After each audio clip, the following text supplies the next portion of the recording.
सन 2021 में भी हमने अपने उन सभी रिटेलर को ये जानकारी दी थी कि जब भी आप बैंक ऑफ बड़ौदा के पैसे या फिर किसी अन्य बैंक के पैसे निकालते हैं तो उसमें ट्रांजैक्शन में थोड़ी आपको सावधानी बरतनी है। जैसे कि क्या होता है कि कोई ग्राहक आपके पास जाता है तो उसमें ट्रांजैक्शन आप जो भी निकालते हैं, जैसे मान लीजिए 1000 रुपये आपको निकालना है तो 1000, 10, 2000, 20, 3000, 30 ऐसे कर करके जितने लोगों ने ये ट्रांजैक्शन किया है तो उन सभी लोगों के रिटेलर आईडी पर रोक लगा दी गई है। इसके बारे में देखिए, सबसे बड़ी दिक्कत ये होती है कि आपको रिटेलर आईडी जब भी मिलती है तो आप ना तो एनपीसीआई की गाइडलाइन कभी पढ़ते हैं, ना तो आरबीआई गाइडलाइन पढ़ते, कभी पढ़ने का ये प्रयास नहीं करते। आपको सिर्फ एक रिटेलर आईडी मिलती है, रिटेलर आईडी आपको पैसा निकालना है, जमा करना है, बस आपको इसी से मतलब होता है कैसे हमें जमा करें, निकालें। आगे के जो भी नियम हैं इसके बारे में कभी जानकारी लेने का प्रयास नहीं करते। आज इसी का नतीजा है कि आज आपके यहाँ से बैंक ऑफ बड़ौदा का कोई भी ट्रांजेक्शन नहीं हो पा रहा है और बैंक ऑफ बड़ौदा के हर ग्राहक को सीधे जाना पड़ रहा है किसी सीएसपी सेंटर पे। तो देखिए, यहाँ पे आप लोगों की सबसे बड़ी कमी है, आप लोगों ने इस पर ध्यान नहीं दिया। जितने भी रिटेलर ने ऐसा किया उन सभी की आईडी को ब्लैक लिस्टेड कर दी गई है। ब्लैक लिस्टेड करने के दो और कारण मैं बता दे रहा हूँ कि क्यों ब्लैक लिस्टेड की गई है। जैसे कि आपने कोई भी नई सीएसपी आईडी लिया है, सीएसपी आईडी लेने के बाद कहीं से आप सेकंड हैंड का यदि बायोमेट्रिक डिवाइस परचेस करते हैं तो इस बात का ध्यान दीजिए कि भले वो आपका बायोमेट्रिक डिवाइस जो 2500 की बायोमेट्रिक डिवाइस है वो आपको 500 1000 रुपए की भी मिल जा रही है, तो ऐसी कंडीशन में क्या होता है कि वो ब्लैक लिस्टेड होता है। यदि वो डिवाइस ब्लैक लिस्टेड है तब आपके यहाँ हो सकता है कि 10-15 दिन या महीने भर वो आपकी यहाँ काम करे, फिर वो ब्लैक लिस्टेड होने के बाद आपका बैंक ऑफ बड़ौदा से ट्रांजैक्शन नहीं हो पाता है। तो आपको दो ऐसी गलती नहीं करनी है। पहली बात देखिए, अब मैं बता दूं कि यदि आप ब्लैक लिस्टेड हो चुके हैं, बैंक ऑफ बड़ौदा का पैसा आपके यहाँ से नहीं निकल पा रहा है, तो धीरे धीरे एनपीसीआई की गाइडलाइन कर देगी। एनपीसीआई की एक गाइडलाइन ये हो चुकी है, अब एनपीसीआई मजे ले रहा है। पहले क्या होता था कि 1000, 10 रुपये, 20 रुपये, बहुत सारी ऐसी टुच्ची कंपनियां हैं जो कि ये एईपीएस ट्रांजेक्शन करने के लिए देती थी, लेकिन इसमें आपको 50 के मल्टीपल में ही, जैसे कि 1000 रुपये निकालना है तो 1050, 1000, 2050 ऐसे करके 50 के मल्टीपल में आप पैसे निकाल सकते थे। लेकिन बहुत से रिटेलर ने 1000, 10, 2020 जिसको कि सस्पेक्टेड की नज़र में रखा गया था, जिसकी वजह से आपकी आईडी को पूर्ण रूप से ब्लॉक कर दिया गया। तो आपकी आईडी में सिर्फ बैंक ऑफ बड़ौदा की ही आईडी, बैंक ऑफ बड़ौदा का ही पैसा नहीं निकल पा रहा है और ना ही आगे आप निकाल भी पाएंगे।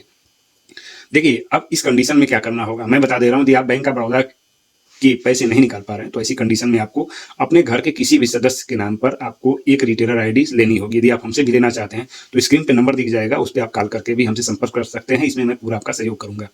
यहाँ पे क्या करना होगा कि उस व्यक्ति के नाम पर एक नंबर आईडी लीजिए और उसके पास जो भी मोबाइल है या फिर जो भी आपके पास सिस्टम है, उस सिस्टम से आप कभी भी अपनी रिटेलर आईडी से लॉगिन मत करना।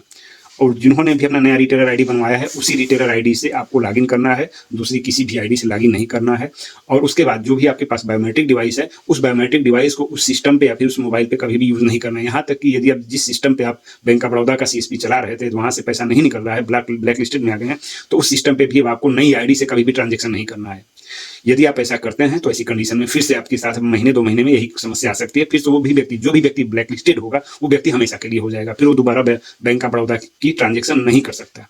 देखिए, कस्टमर भी ऐसे होते हैं, कस्टमर भी आते हैं तो ये कहते हैं यदि आपको एक्स्ट्रा पैसा आप जो लेते हैं तो उसमें कस्टमर भी कहते हैं कि आप हमारा उसी पैसे से आप उसी खाते में से काट लीजिए। तो आप लोग क्या गलतियां करते थे, 1000, 10, 2020 रुपये निकाल लेते थे, जबकि हमने बहुत पहले ही आपको ग्रुप में भी हमने भेजा था, ग्रुप में भी हमने ये बातें बताई थी। लेकिन बहुत से रिटेलर का आज फोन इसलिए नहीं आ रहा है। देखिए, इसमें एईपीएस कंपनी की कोई भी गलती नहीं है।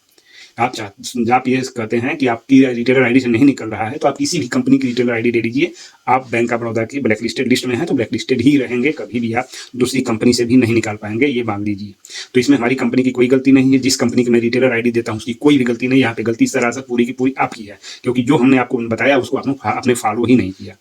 तो अब जो मैं बता रहा हूँ इस बात को ध्यान से सुनिए। कोई भी व्यक्ति यदि आप रिटेलर आईडी लेना चाहता है तो आपको हमसे संपर्क कर सकता है। अपने घर के किसी भी सदस्य के नाम पे नई रिटेलर आईडी ले, नया मोबाइल ले, या फिर वो मोबाइल ऐसा हो जिसपे कभी भी कोई रिटेलर आईडी यानी एक्सप्रेसो की या जो ब्लैक लिस्टेड पे कभी लॉगिन ना हुई हो, और उस पर यदि आप बैंक ऑफ बड़ौदा का पैसा निकलते हैं आराम से आपका पैसा निकलेगा। कभी भी बैंक ऑफ बड़ौदा का पैसा रुकेगा नहीं, कभी भी ब्लैक लिस्टेड आप नहीं होंगे, आपका पैसा हमेशा निकलता है। आप ग्राहकों का पैसा निकाल सकते हैं, लेकिन इस बात का ध्यान देना कि उसमें कभी भी दूसरी कोई आईडी उपयोग न की जाए।